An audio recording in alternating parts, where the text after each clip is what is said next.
Hey, welcome to Love Fashionably podcast. I'm so excited to have you with me on this Monday night. I wanted to start off and say a big thank you to BGTV Studios for always hosting this podcast. Without them, this is not possible.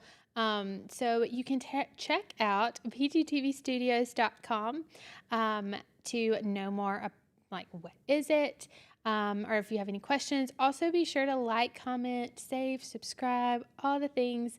You can find BGTV Studios on YouTube and Facebook, Instagram, TikTok, everywhere. You can also, if you feel led to give to help support the podcast and to keep things going here, you can follow things that are on the screen there. So I know what I was going to say is, so be sure, there's a couple things. So the schedule of events, BGTV Studios is a podcast network. So if you are unaware that there are lots of podcasts that are happening every time I feel like I check out BGTV Studios, there's another podcast that has been added to the list. So things are always changing and shifting around here. So be sure to check that out. They happen, there's several on Monday nights and all throughout the week. So be sure to look at them. You can also find this podcast live every Monday night, as you are seeing. So you already know part of it, but it is on Facebook and YouTube. So you may have found us on one, but not the other. You may be watching a replay. That is how you can watch them. And if you want to go back and watch old episodes, check out the YouTube page. And then you can go, you search for BGTV Studios on YouTube, click playlist, and then you'll find the Love Fashionably playlist and click that. And it has all of the previous podcasts. So if you miss a few weeks or you want to catch up, that's a good way to see everything kind of all at one spot. So I hope that you had a good Labor Day. So last Monday was Labor Day. We kind of did a little bit of a throwback episode. So there was a problem when that episode first aired, and I did it at the very beginning of the summer. So I thought, well, what better is time than do it at the very end of the summer? Labor Day marks the very end of our summer. Well, it does to me in my mind, because my pumpkins are going up in my house. It is time for fall. Fall goes in my house. It goes September and October. I don't really do Halloween decorations. I decorate for fall. And then November and December is Christmas. So don't come at me. My birthday is early November, and on my birthday weekend, Christmas goes up so I can fully enjoy it all year long. So, I mean, Hallmark's already doing it. You know, they started October, Christmas. So why not? But anyway, I hope that you had a great time. I know this week, like when you have a short week, kind of everything kind of gets thrown off. So this week we're kind of all getting right back on schedule and how everything's going. But I hope that you had a great Monday. Tonight we're going to talk about two people who you've probably heard a little bit about. Like, I know some of their story, but like I don't feel like I know it as good as I do like Ruth or Esther. They just have like a short book in the Bible. You can read it, you can understand everything that's going on. We're going to talk about Elijah and Elisha. They have a lot going on in the Old Testament. So they were very busy. They were Old Testament prophets. And one tip on how to keep them apart. So after Eli, there's a J and an S, and J comes before S in the alphabet. So that's how I remember Elijah was before Elisha.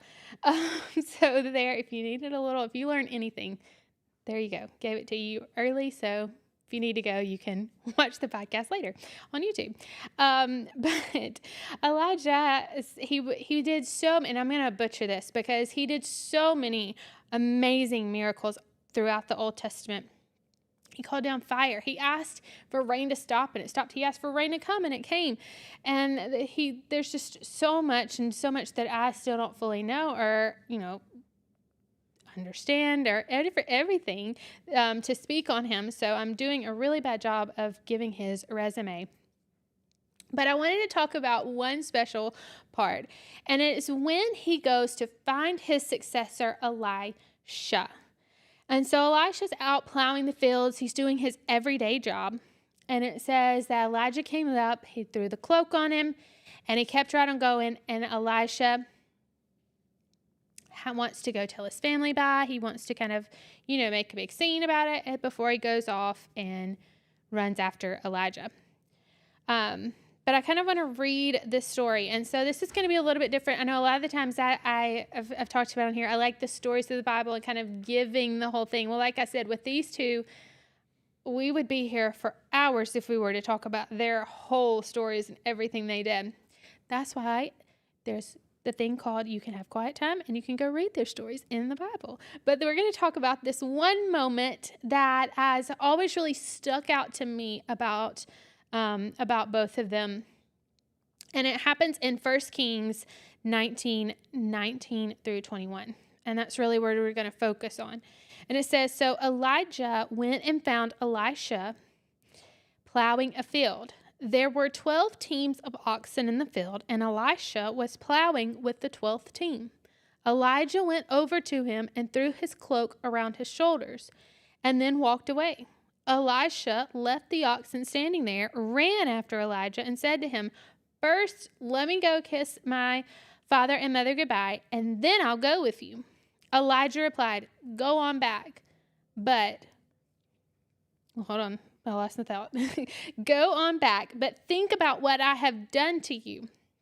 So Elisha returned to his oxen and slaughtered them. He used the wood from the plow to burn a fire to roast their flesh. He passed around the meat to the townspeople, and they all ate. Then he went with Elijah as his assistant. So when I read those 3 verses, there were 6 main things that really stuck out to me. And I want to talk about those 6 things for a second, and then kind of hopefully present it in a way that maybe can be a little bit relatable to you. Because I don't think we're in that field, with our oxen out here in Alabama. I know people probably think that we are because they think we're a real country, but I mean, maybe that's happening. It's not, I'm not doing that. So I want to put it in maybe a way that can be a bit more relatable. But the very first thing it says right there at the beginning in verse 19, Elijah threw the cloak. So to kind of get an idea of what this would be like. So Elijah, like I said, he's an Old Testament prophet. He has done many miracles. So Elisha probably, he's living in his time, so he knew who he was. He knew the things about him.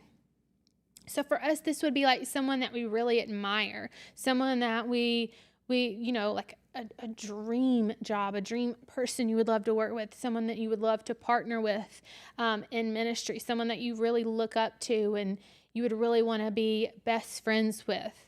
That's what's happening here. Elijah throws his cloak, and this was a sign of the passing on of his anointing, of saying, hey, I want you to come be my assistant, work with me. God has a plan for you, and I want you to do this with me. And so basically, he's just saying you're chosen. He's choosing him. And so kind of get that kind of in your mind as we kind of go through this. This is something like you would really like, would just be, amazing. The next thing it says is that immediately Elisha just leaves what he's doing, just drops it and just runs after Elijah. But then when he gets there, he's like, okay, I want to be your assistant. I want to do this, but there's a few things I need to do first. So I'm not quite yet ready for what you're asking. So I'm going to go back and then I'll catch up to you. And don't we do that? God will present us to something. He'll ask us to do something. And we're like, that's what I really want. That's what I've been praying for. Yes, that's it. But I don't quite feel ready yet. So can we just leave that right there? And I'm going to go do this and then I'll be right back. But how many of us know that delayed obedience is still disobedience? Elijah, the third thing is Elijah says, think about what is happening. So he's bringing to his mind to be like, hey, do you not recognize what's going on here? I'm not just like going around throwing my cloak on everybody. I'm not asking like all of these people to be my assistant. I'm choosing just one person, just you. God is moving in your life. He's moving you out of the season you're in to your promise. Think about that. And then it goes back and it says, when he went back, Elisha burned the plows. That always kind of really stuck out. It's like, okay. And it says he burns the plow and he slaughtered the oxen. And then that next part, he goes, well, hold on, let me slow down. So he burns his plows. Well, why does he burn the plows? Maybe for him, and probably for like a lot of us, we need to burn some plows, because it's just a reminder. If it's always there, it's a reminder of an old life, or something we could always go back to. Oh, we'll always have that backup plan. But God's asking you to go do this. Do you think he's really going to let you down? Or maybe it's just like an old mindset, or just kind of a comfort. We all like to probably be stuck in our little box. I know I do. I like to be stuck in my little comfort box, but God's asking us to get out of that. But if we keep it, then we can always go back to it. And I didn't catch this part till the other day when I was reading it, because it says there in the later verses, it says,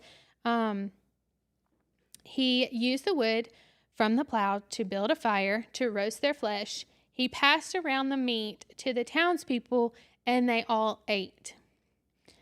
Elisha's sacrifice in that moment was a blessing to everyone around him. So maybe you're the sacrifice that God's asking for you. It is going to bless you and it's going to push you, but maybe it's also for the people that he's placed around you. And then the sixth thing was, it says, then he went with Elijah as his assistant. And so Elisha finally realizes, you know what, I'm not even going to go back. I'm not going to say my goodbyes. I'm not going to make a big scene. I'm just going to burn it, be done with it, bless everybody, and I'm moving on into the purpose that God has for me. And so, like I said, this whole burning of the plows, where I was talking about that burning of it's an old mindset, something that's very comfortable that you've been staying in, but God's asking you to go maybe to another level in your life, or to get out of just certain situations, or maybe it's things that you've doubted from him, and he's asking you to have faith in him again. I have a very simple, easy story. So for me, a plow that I recently burned in my life is getting up early. I am not a morning person. And I don't like the mornings. I'm a night owl. Just by myself, I like that. I think I thrive at night. I can do so much better. I can get things done. I like to stay up late, sleep in. That's my thing. But I've been feeling over the past few years that that's probably not what I need to be doing anymore. I always thought about you look at your parents, or your grandparents, or, older people. And you're like, oh gosh, they get up so early and they're just thriving at life. And you think, yeah, maybe that just kind of happens. It doesn't. And I guess I'm now becoming one of those older people, because I'm trying to transition my life into this, because I've finally realized that you actually can get more done if you're up a little earlier, and you feel better by the time you actually get to work, and you're actually nice to the people by the time that you get to work, because you've been up for a little while. Again, it's taken a long time to get here, but it was something that I felt like God was asking me to do. And I also heard this, again, football reference. I actually heard Coach Lane Kiffin say that considering yourself a night owl or morning hour person is just like a bad habit. Just like any other bad habit. It's just an excuse to say that you can get away with things. And so that kind of challenged me. I was like, okay, if it's just a habit, then if I've got myself in this habit, then I can get myself out of a habit. And so I've been working on it, and I really lately been really trying. And for the past few weeks, because I made the point that when school started back, that was going to be kind of my motivator. And so I did that, and I've been doing pretty good for it. I must say I'm on my third week, probably, a little bit longer now. But and it may not seem like a big thing for you. You're probably like, oh, well, I already did that. That's not a big thing. Get with it, Abby. But, a small change leads to a bigger change. You'd have to take that small first step a small act of obedience. God always honors our obedience. It doesn't have to be this grander, this grand thing. Elisha, it was a grand thing. He just like burned his whole old life and was like, okay, I'm moving on. For you, maybe it's just something really small that he's asking you to do because he's wanting to open other doors of opportunity. And so kind of along with the story that really opened my mind was several years ago, I read this book called Greater, and it talks about how a lot of times in our life, things come in pieces. You're given a piece of the puzzle. Kind of think of it like Legos. When you see the Lego picture on the box, I'm not a Lego girl, but my brother is. I bought them for him. They look real nice on the box, and then you like open it up and there's like all these pieces, and you're like, okay, great, this is gonna be fun. For some people it probably is. For me, that's just like, good for you. But that's kind of like what life is, especially with God. He like gives you this picture. Okay, this is what we're going to be doing, but he's going to hand you a piece and then another piece. And it's just those small pieces that you connect together. And then a lot of the times in those life, we have to start piecing things together. And it kind of talks about how like there's three main areas where things come in pieces, like our potential comes in pieces. That's what we're talking about. Like Elisha didn't fully understand all of his potential in that moment, but he had to take the piece that he was given, the cloak, and he had to move with it. So taking the pieces that were given in life to put it together. Provision, God's provision for our life comes in pieces, and his purpose comes in pieces. Again, what we're talking about, just taking the piece, we have to piece it together, piece by piece. And a lot of the times we'll get stuck up on a piece. You'll get that one piece if you're doing a puzzle, like when you're like doing the border and then you like start working on the inside because that's the proper way to do a puzzle.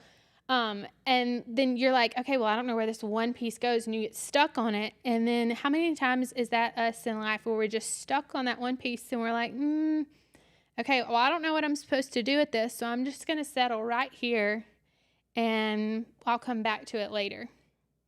But we're supposed to, push through, again, like we've talked about a couple of weeks ago, that mental toughness of pushing through when things are hard, the discipline, doing something you don't want to do, and to figure out where it goes and to piece it together and move on.